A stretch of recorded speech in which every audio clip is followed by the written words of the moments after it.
Le quad reste une activité encore méconnue en Algérie, réservée à un public de connaisseurs. Mais Koli Khallab, directeur général de Kibco Algérie, compte bien démocratiser ce loisir et faire de nouveaux adeptes.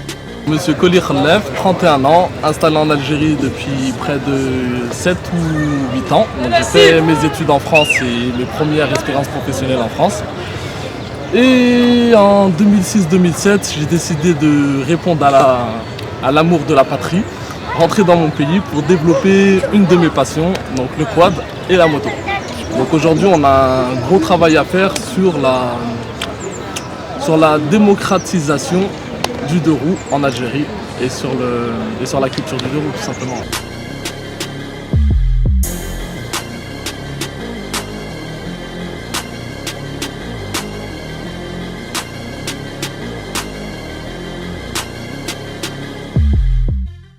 Déjà, il faut combattre les a priori. En Algérie, deux roues, c'est assimilé voyoucratie. Donc tout de suite, c'est trafic, etc. Et donc une mauvaise image. Donc de fait, les femmes n'osent pas conduire. Les personnes d'un certain âge ou d'une certaine classe sociale n'osent pas conduire. Alors que certains pays en Europe, par exemple, vous avez jusqu'au président de la République qui conduit, Hollande conduit à 125 3 roues, vous avez des médecins, des avocats, etc. Donc c'est tout à fait accepté. Comment on peut améliorer? Donc en combattant les préjugés, donc je pense que ça passe par des événements de ce genre, où on prend avec nous un échantillon du public. Donc on va essayer de prendre pas que des jeunes, on va prendre des personnes plus âgées, on va prendre des femmes, on va prendre des femmes voilées, etc. Ça passe aussi par une professionnalisation de la profession, parce que jusqu'à 4-5 ans en arrière c'était très anarchique, ça commence à structurer, donc on a des showrooms qui s'y prêtent, on commence à faire beaucoup de B2B pour les entreprises et Peugeot par exemple, notre confrère fait beaucoup de travail pour les femmes, pour les scooters pour femmes, ramène beaucoup de modèles dans ce sens. Donc on sent qu'il y a un gros changement depuis quelques années, Inch'Allah ça va dans le bon sens.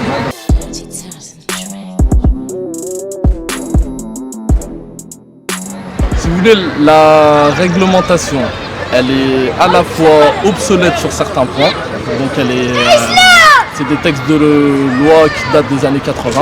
Pour ma part, je suis né en 83, donc il y a certaines lois qui sont plus vieilles que moi. Le quad, par exemple, on en avait quasiment pas, à part dans les séries américaines, on en voyait un de temps en temps, mais même en France, on voyait jamais de quad. Et donc, depuis les années 2000, c'est le genre de véhicule qui est homologué en France, donc ça crée tout un secteur d'activité, ça crée de l'emploi, ça crée du tourisme, etc.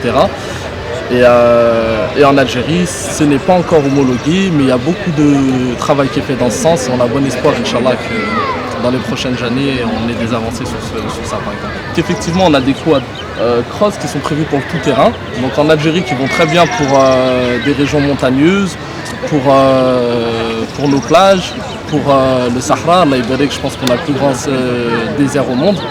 Donc là-dessus, sur le off-road, il n'y a pas de souci. Par contre, on a aussi toute une activité qui n'existe pas, qui pourrait créer pas mal de richesses. C'est les quads on-road, donc avec des pneus route et avec des commandes comme pour les véhicules, donc c'est-à-dire warning, feu de stop, clignotant, rétroviseur, etc. Donc ce serait faire cette distinction. On parle de véhicules, pour celui-ci par exemple, on est sur 960 000 dinars, donc près d'1 million de dinars. Et au moment de le vendre, on le dit au client, vous n'avez pas le droit de rouler avec sur la route. Donc commercialement c'est difficile. On est taxé à 30% sur ce type de véhicule, alors que je pense que des secteurs comme le tourisme devraient être plus encouragés et une aide serait la bienvenue. Sans me tromper, je pense mieux connaître la région de Béjaïa que les cousins qui ont mon âge. Parce qu'il y a des endroits qui sont inaccessibles en voiture et il y a d'autres endroits qui vont être aussi inaccessibles à pied ou qui vont être super difficiles. Donc la terre par exemple de mes ancêtres, on ne peut pas y accéder en voiture.